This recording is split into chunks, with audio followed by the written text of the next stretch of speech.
Ta mère ne te doit rien. Ton père ne te doit rien. Tes enfants ne te doivent rien. Ton mari ne te doit rien. Ta femme ne te doit rien. L'État ne te doit rien. Le monde ne te doit rien. Personne ne te doit quoi que ce soit. La vie ne te doit aucune explication. Tu n'as droit à rien, sauf à te réveiller. Rien ni personne ne t'est redevable. L'univers ne te doit pas de récompense.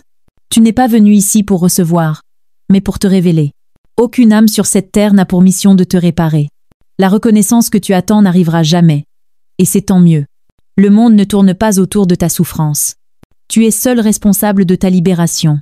Si tu crois encore que le monde te doit quelque chose, cette vidéo va te secouer. Personne ne viendra. Et c'est la meilleure nouvelle de ta vie.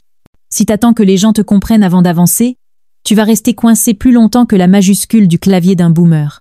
Quand tu n'attends plus rien, tout commence. Il y a une idée profondément libératrice, mais que peu osent embrasser. Le monde ne te doit rien. Absolument rien. Et si cette pensée te semble dure ou glaciale, c'est que tu n'as pas encore goûté à la vraie puissance de l'être autonome. Tu crois que quelqu'un viendra te sauver? Laisse-moi t'expliquer pourquoi c'est une erreur fatale. La fin de l'attente est la naissance de la liberté.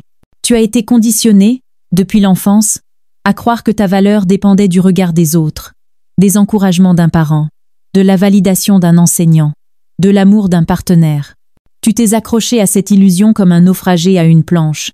Et pourtant, cette planche ne te sauve pas. Elle t'empêche d'apprendre à nager. Ce qui est en bas est comme ce qui est en haut. Et ce qui est en haut est comme ce qui est en bas. Pour accomplir le miracle d'une seule chose. Hermès Trismégiste. L'attente est une cage dorée. Quand tu attends qu'on te reconnaisse, qu'on te tende la main, qu'on vienne te secourir, tu déclares au monde que tu es impuissant sans lui. Tu abandonnes le trône de ta propre existence. Et pire encore, tu te mets à croire que le soulagement viendra de l'extérieur, alors que le seul lieu où naît la vraie force, c'est dans ton cœur conscient. Tu es ton propre sauveur. Voici comment t'en souvenir. Ne cherchez pas à être aimé, cherchez à aimer. Là est la voie de la libération. Platon. Tu es ton propre capitaine. Imagine-toi en pleine mer, seul à la barre de ton navire. Il n'y a pas d'autre capitaine. Il n'y a pas de voix extérieure qui t'indiquera à coup sûr la route. Les étoiles peuvent t'inspirer, mais le gouvernail est entre tes mains. Et c'est précisément là que réside ton pouvoir. La liberté ne se reçoit pas, elle se conquiert. Swami Vivekananda. Le piège subtil de l'ego déguisé en bonté. Peu, as-tu été généreux, attentif, loyal, peu, as-tu donné sans compter. Mais si, au fond de toi, une petite voix disait « J'espère qu'on me le rendra », alors ton acte n'était pas pur. Tu n'étais pas dans la gratuité, mais dans la transaction émotionnelle. Tu t'es attaché à un résultat.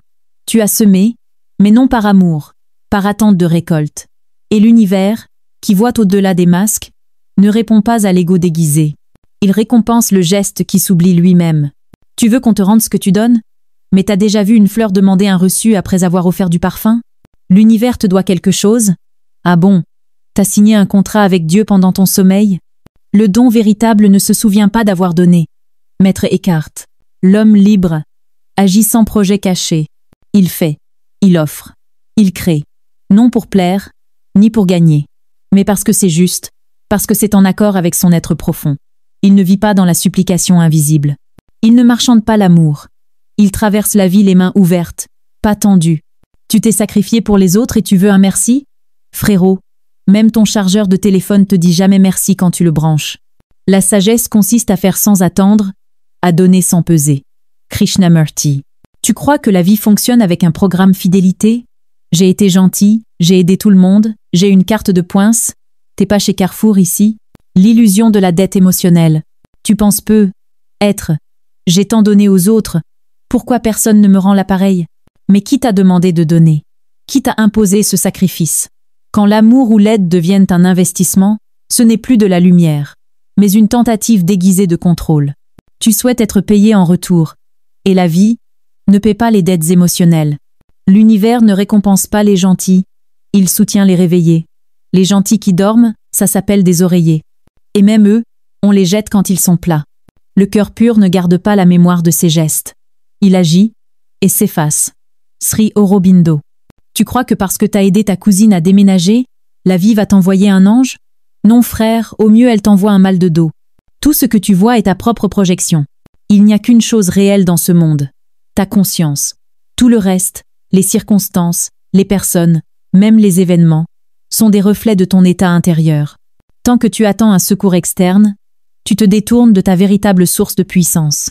T'attends de la reconnaissance? Même ton miroir te regarde mal le matin et t'as pas encore compris? Ce que tu cherches est en toi. Tu l'as simplement oublié. Nisargadatta Maharaj. Le désalignement n'est pas un abandon. Tu n'es pas perdu. Tu n'es pas condamné. Tu es simplement désaccordé de toi-même. Ce n'est pas le monde qui te rejette. C'est toi qui t'es éloigné de ta vérité intérieure. Tes émotions stagnantes, tes souvenirs non digérés, ton obsession du futur ou du passé, te coupent du moment présent, ce seul espace où la vie se vit vraiment. Le présent est la seule porte vers l'éternel. Jean-Yves Leloup. Exemple profond. L'ermite et la corde. On raconte qu'un ermite vivait dans une grotte depuis 40 ans. Un jour, un jeune homme vient lui demander « Qui t'a nourri? Qui t'a sauvé? Qui t'a consolé ?»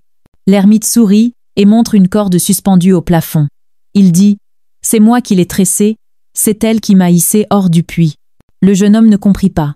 L'ermite poursuivit. « Tant que tu crois qu'on va venir t'arracher à la chute, tu ne feras jamais la corde. Mais le jour où tu sais que personne ne viendra, tu crées l'outil. Et ce jour-là, tu deviens libre. Cesser d'attendre, ce n'est pas devenir froid. C'est redevenir entier. C'est sortir de la position du mendiant pour entrer dans celle du Créateur. Tu n'as rien à quémander. Tu as tout à révéler. L'univers conspire en faveur de celui qui se met en route. Tu es seul à la barre. Et tu n'as jamais été aussi puissant. La vie ne te doit rien. Même pas une notification. Si elle était une appli, t'aurais cliqué sur « Désactiver les alertes » il y a longtemps. Tu n'as pas besoin d'être sauvé, tu as juste besoin de te souvenir. On t'a raconté, depuis l'enfance, que tes solutions viendraient des autres.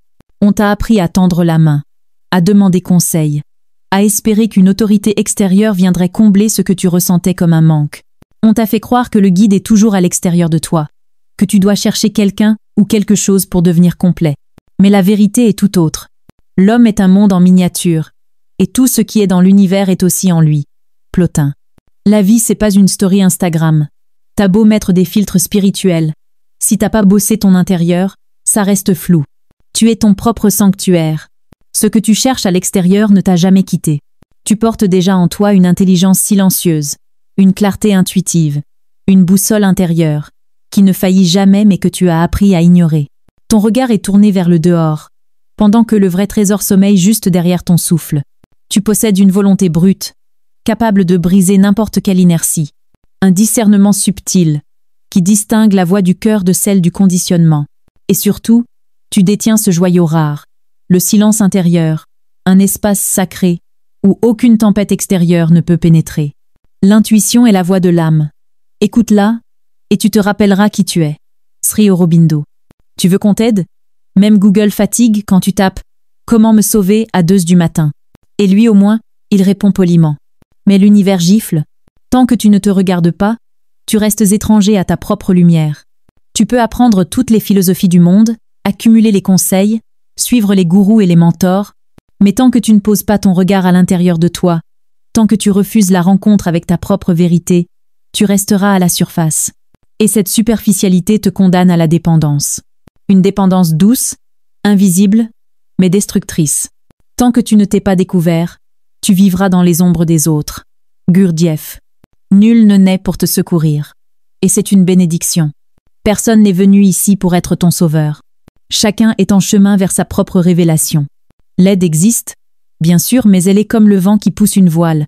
Elle t'accompagne, sans jamais remplacer ton propre souffle. L'assistance est une grâce, un cadeau imprévisible, pas un dû. Et plus tu en fais une exigence, plus elle s'éloigne de toi. L'univers soutient celui qui marche, même en boitant, mais il ignore celui qui rampe en quémandant. Menli Pioli.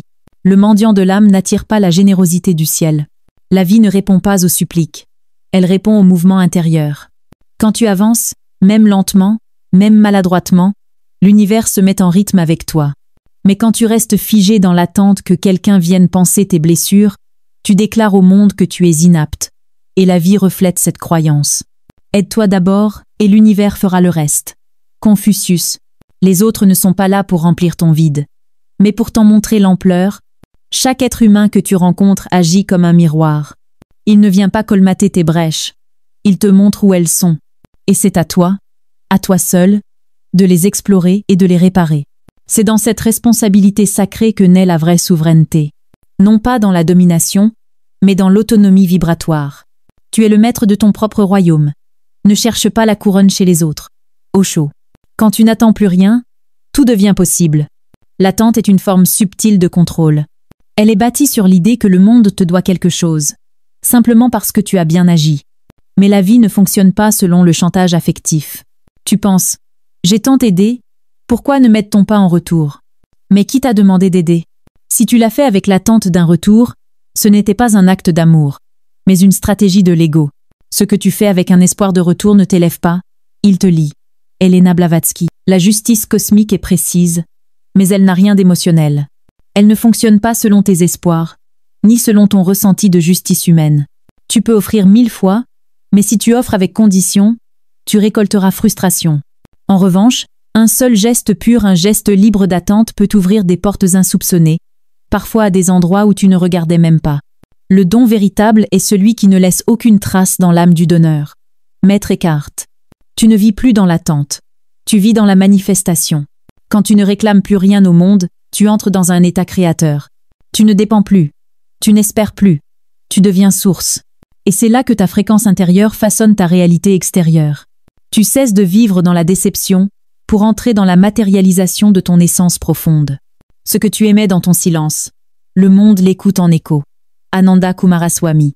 Ceux qui t'aident ne sont que des cadeaux. Toi, tu es la fondation. Ils sont des éclairs, des bénédictions, des clins d'œil de l'univers. Mais ta base, ton socle, ta structure, c'est toi. Toi seul. Tu es ton propre guérisseur, ton propre guide, ton propre temple. Il n'y a pas de route vers toi-même, car tu es déjà arrivé. Il te suffit de le voir. Ramana Maharshi. Tu n'es pas ici par hasard. Dans la spiritualité, il n'y a pas de pitié. Tu comprends les lois de l'univers, ou tu les subis. Soit tu vis, soit tu respires. Tu ne peux pas échapper à ce que tu es. Ici, c'est pas la morale qui décide. C'est la vibration. Il n'y a pas pitié dedans.